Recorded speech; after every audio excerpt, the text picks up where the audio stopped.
But we need to know when. This is going to be the largest logistical challenge that this country's ever seen in a generation, getting these out. We have General Hillier. He'll be out here tomorrow with me. And, he wants to make sure he understands exactly when the vaccine's landing on our docks and a plan, a proper plan from the federal government.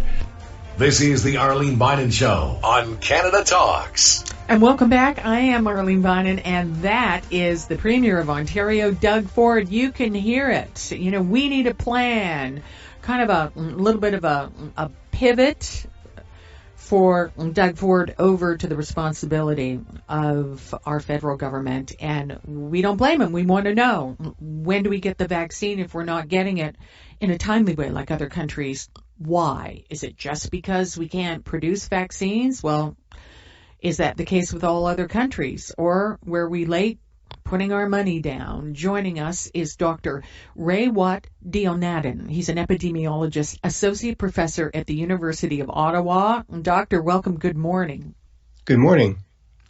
Vaccines, we have done a big turn as a country. We know they're possible. We've seen plans in other countries of how they're going to be delivered, and we're in this great debate over, are we late on the list because we can't manufacture them here in our own country? Others are saying it's because we didn't put our orders in time. What do you know? Put me on the spot. It's a little bit from column A, a little bit from column B. I mean, we're not making the vaccines, so it seems reasonable that we be later in line to get them. On the other hand, nothing prevents us from adding to that manufacturing capacity. We do seem to have that capacity here. It just has to be put online and scaled up. There are some barriers in place, though. Like if you're making a Big Mac in France versus a Big Mac in the USA, it's not quite the same sandwich. Quality controls have to be put into place to make sure they're identical. So if we start manufacturing stuff here, it takes time to ramp up that quality and assessment protocols. So there are lots of time sinks in place. Right now, it seems to me that the greatest barriers in getting shots into arms in Canada are manufacturing and acquiring. Actual distribution, we seem to have a good plan for. So there's optimism there as well. Okay, to acquire, you have to purchase and you have to lay your money down. And, Canada didn't start placing orders until August the 5th. Is that late? Is that part of the reason? Yeah, I think it is kind of late. We had originally most of our eggs in one basket, the CanSino basket, which was a partnership between Canada and China to produce a vaccine. And that ended up being, how should I put it, not good. And so there was a bit of a rush later in the game to get access to all these new vaccines that are coming down the pipeline. However, another way to look at it is we actually have more deals in place than pretty much any other country that allow us to acquire sufficient vaccines in scale for our entire population. I don't think any other country has that in place.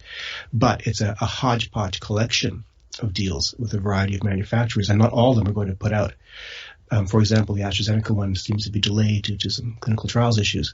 So, there's plenty of political blame to go around here. The question is, what can we do in the short term? How quickly can we get vaccines into arms? And now, I think we had a good shot at getting them in early Q1, to be honest. And I know we hear some arguing back and forth between the politicians. I have no particular insights, except to the extent that we can expedite things, like doing real-time data analysis, doing real-time licensing, as it were, trying to validate the safety data as quickly as we can. We're doing all those things, and we have everything in place in terms of acquiring sufficient syringes and cotton swabs. Yeah, it comes down to that. So everything's ready to go, more or less. We just need the actual product to deliver.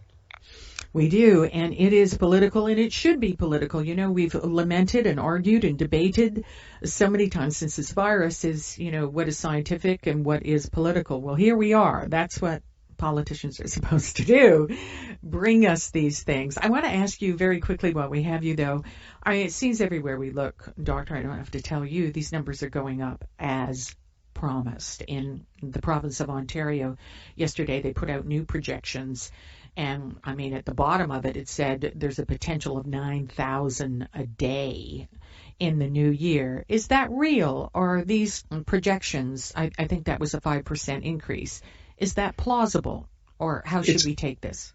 It's always possible. I don't think we'll get that high because it doesn't factor in human behavior, which is when things get really scary, people will voluntarily restrict their exposures. So I think it'll get scary, but not that scary. The lesson, though, with these models, there's no adage that says all models are wrong, but some are useful. This one is useful because it does present a trend scenario given current behavior. Right? So it tells us that we need to modify behavior within certain parameters. These restrictions are working. That's my big takeaway, which is great. And it probably means we need to extend them a bit longer. I think closing schools a week on either end of the holidays is a good idea. The thing about exponential growth is things don't look bad until they look bad. And when they start looking bad, it's too late to act tepidly. So we acted late in Ontario, in my opinion, and so we have to act hard and longer. That's the lesson from this model. Earlier action would have probably prevented much of this. So we're in the dark winter, the long dark winter. And luckily the vaccines will dig us out of this in a few months, but we're going to have to persevere in the meantime. Yeah, and, as you're talking, I keep thinking of the messaging and the pushback. We're not there yet. People saying, why aren't we adjusting things once we see those ICU numbers going up? What you're saying is that it's, what do they say? If you see one rat, there's 20. It's not just one rat. Yeah, by the time, if it doesn't feel like an overreaction, it's too small. That's the strange thing about public health measures and explosive exponential growth of an infectious disease that people have to wrap their brain around. There's a reason this feels draconian and authoritarian. It's because we got there in time. If it feels measured, it's probably not enough, the restrictions. All right. Thank you for joining us and for your bluntness here today about our vaccine. We really appreciate it. Thank you. Dr. Raywat Deonandan, epidemiologist and associate professor at the University of Ottawa. Have a great weekend. Thank you.